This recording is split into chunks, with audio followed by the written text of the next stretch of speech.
So, this chapter 19 in Forge of Darkness, book one of the Carcanis trilogy, deep dive here.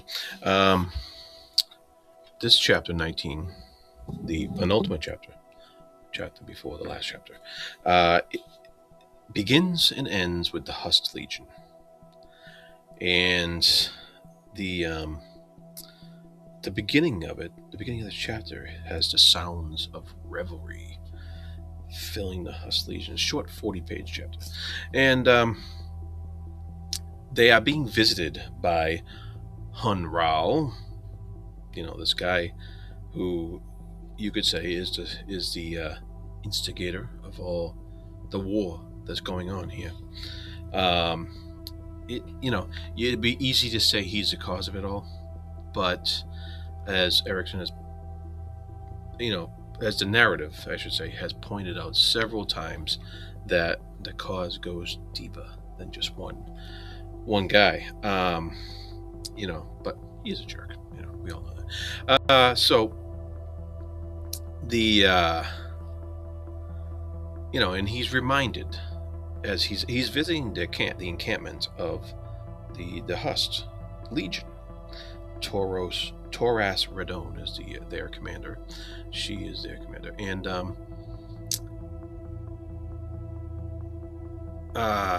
she's he gives this huge gift to this legion, and he's trying to forge alliances, and she's telling him, these gifts aren't going to do it. Dude, it is quite clear that your dislike of the Hust has nothing to do with rivalry. You fear our weapons and their songs of war. And so, with that auspicious beginning here,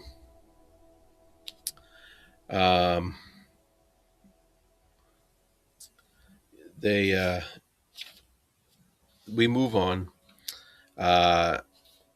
and she's kind of making fun of him, and she says stuff like, "Oh, you want a title? Well, I proclaim you the Lord of War, and will seek for you a proper estate. In addition, I give you fields of horror to harvest nightly, and granaries filled with wretched memories, which you can daily grind to dust on this millstone you call your life."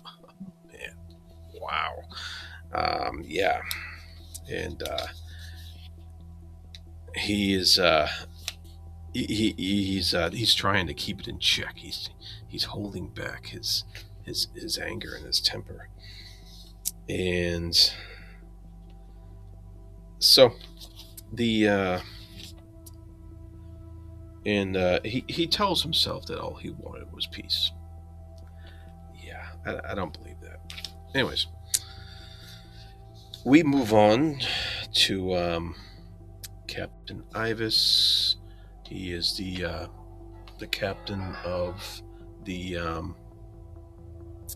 House Blades of Dragonus, and he finds out that they're surrounded by border swords, and the border swords are there because they think that House Dragonus is the ones that killed their people at this other place. All right, so that we saw earlier in the book, and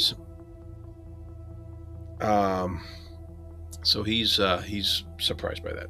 Then we move on to Sandalat, the hostage in House Dragons, and she's of course worried about his daughters because they're evil little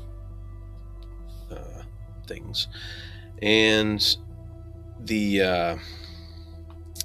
there's some interesting things there because Ivis comes in, he's telling the hostage, we're surrounded by border swords, blah blah blah, and she's like, why would they want to attack us? And he's like, it is not our way to struggle in search of enemies, hostage. Some have suggested that the invasion of the Jellic but delayed the brooding civil war.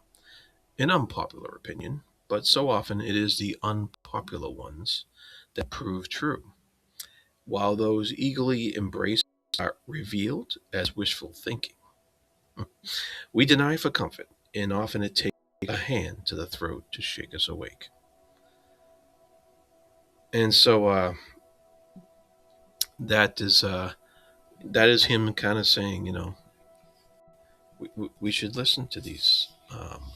We should pay more attention to these unpopular opinions because the truth hurts, and that's a good lesson for any day and age. All right. So moving on here, we get back to Malice, Envy, and Spite. Spite and Envy decide that Malice stinks too much, and so they burn her. Uh, Interesting. We'll see what happens with that. And then a little funny. It's not funny. It's really dire actually, but that's okay. We can take the humor where we can when it comes to a tale of this high level of tragedy. Um, and let's see here. We go back to we get back to Rint, who's with the Border Swords, and he's doing a lot of self reflection, and because they're going to war, they're going to fight these people in House Dragons, and he's regretting some of his choices. We go over to his past with his sister. What was her name?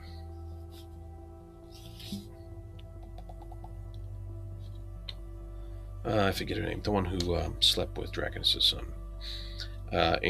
Anyways, he's going Fenner, and he's going. Is it Fenner? No, it's not Fenner. It's something like that. He's saying, not all of us wanted to grow up. I should have followed your lead. Talking about his sister. I should have stayed a child with you, clinging to a high branch while everyone else aged below. Aged and fell so helplessly into their futures. That's pretty nice. It's a nice sentiment. And then of course, he's the one who burned Ola Ethel way back when. So that kind of haunts him still. That's interesting. Um, let's see here. We go on to battles. And Rint dies in battle. Pretty tragic.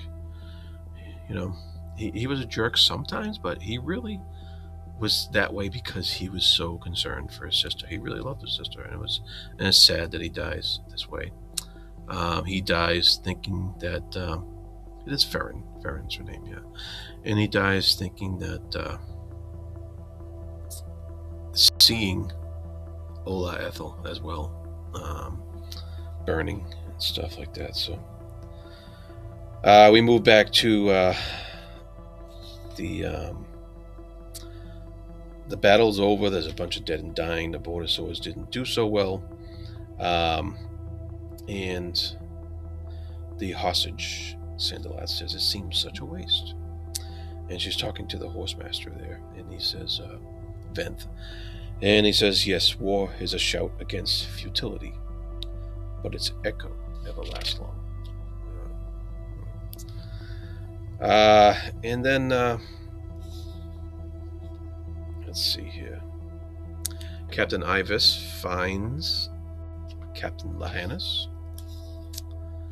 and Lahanis explains to him why they attacked. And Captain Ibis says, well, you guys messed up. we didn't do what you thought we did. That was somebody else. And before she dies, she finally realizes that. Or did she die? No, they disarmed her so she wouldn't kill herself after finding out such news. Interesting there. She is shamed, no doubt about it. And then, let's see, we have the Huss Legion, finally. Back to the Huss Legion, so this is near the end of the chapter. Yeah. And the Huss Legion is we're once again in the mind of, I think it's the captain there.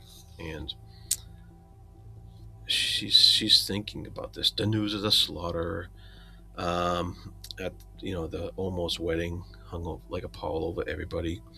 And it wasn't so much the sudden deaths of Lord Jane and his daughter that sobered the crew and made conversations infrequent and hushed. Rather, it was what the killings portended. War is here. It's not good. The war will unleash the criminal in all of them. A bunch of anti-war sentiment in all these warriors' heads. Um, you know, Galabras knew the outcomes of such clashes, and it's his head that we're in right now. And he wondered in a voice venal in its clarity if the world they all knew was in fact worth it. Was it worth it? Because he's worried about the change. He's worried about all the change that's coming. Um, we can. He's saying, Mother Doc can say, "Hey, stop this. Force Urisander to kneel to her. Um, stop the fighting between him and Andamander, and they can hunt down the actual murders and have justice be done, name them criminals, and keep the world they know." But then he's like, is it, in fact, worth it to keep this world? Should we not change? Good question. And then we find out that the gifts that Hunral gave the Huss Legion were poisoned. He was a Trojan horse, basically. Very, very, very Greek tragedy here. The Huss weapons awake. They howl, and that was pretty scary. Actually, that was like wow, this is this is scary, and they're doing that because they're all dying. All their wielders are dying. Corporal Renid came running in. He drew his sword. He should never have done that. Never and never again. And that was the end of the Huss Legion. Armor and swords answering cries in the valley below. It's so tragic, and that Hanral did his job in taking care of the Huss Legion, taking out a future opponent for Urisander. What will happen next? We have one chapter left, so join me for that if you can. I should be done, next week, mid next week sometime, and yeah, I can't wait to finish this up. This has been quite the reread. All right, with all this said, be good to each other, and thank you for watching.